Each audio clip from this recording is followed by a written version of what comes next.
Азмакайда терлек азыгы әзерләү техникасын тикшерделәр.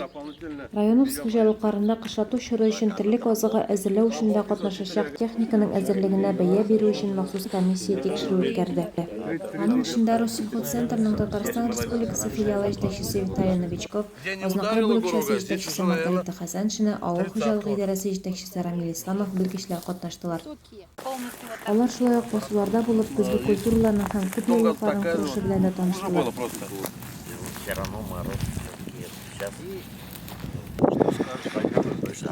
Сейчас 2-3 дня надо подождать. Потом?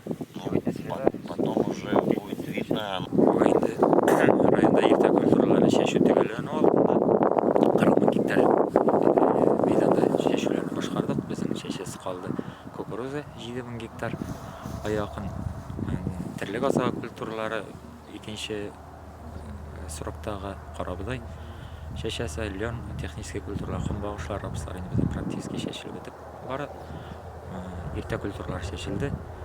Биздин инде бүгүн мына районда кармазагат терлек азыгын әзерлөө боюнча техникаларны кабыл этүү иши алып барабыз. Комиссия менен Ауыл хуҗалыгы министрлыгы, өзүбүз хуҗалык жетекчилери менен, агрономдор, инженерлар менен биздин инде план быйыл 145 мың тонна силос әзерләргә район боюнча, 125 мың тонна сенаж һәм инде 20 мың тоннага якын печән әзерләү задачасын куябыз. Бер шартлы терлеккә инде сенер азык барабылыгы исәбеннән шутлаганда килеп чыга инде.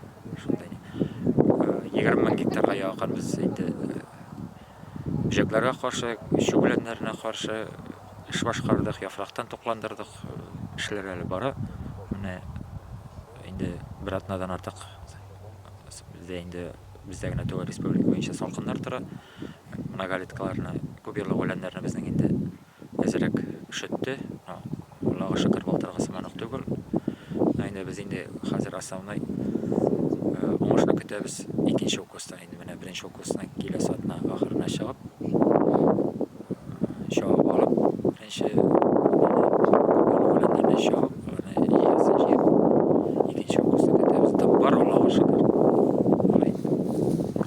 Сегодня идет по всей республике проверка готовности кормозаготовительной техники к кормозаготовительному сезону. Смотрим, как готова техника, как готовы, значит, посевы наши. Сегодня даем оценку нашим кормовым культурам, в первую очередь это многолетним травам после прошедших заморозков. В принципе, побывав на полях, здесь можно сказать, что да, повреждение есть небольшое многолетних трав, первые косы, но такого трагичного пока мы не видим.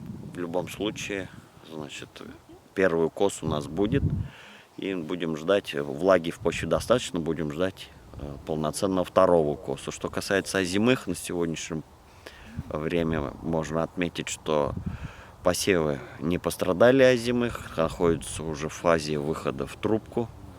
Колос на сегодняшний день уже на многих полях заложен. Состояние пока озимых неплохое. Ну, а по яровым культурам понятно, что те посевы, которые рано были посеяны, они, вот однолетние травы в частности, тоже не пострадали пока. Основной вред или ущерб морозы нанесли это рапсу и сахарной свекле. Вот эти культуры придется нам пересеять. По республике это около 3-3,5 тысяч гектар на сегодняшний день. Мүмкінде біз кармазаготовочный техникаларын әзірлеп бітірдік. 95%-қа әзірлік бар.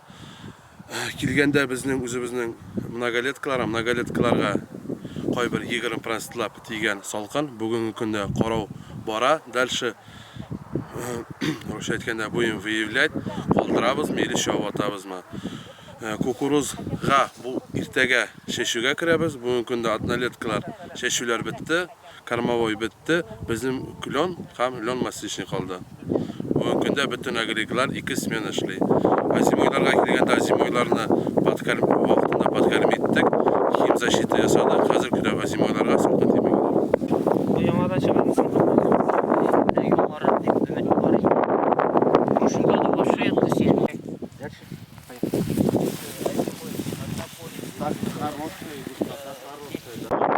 Здесь листья не страшно.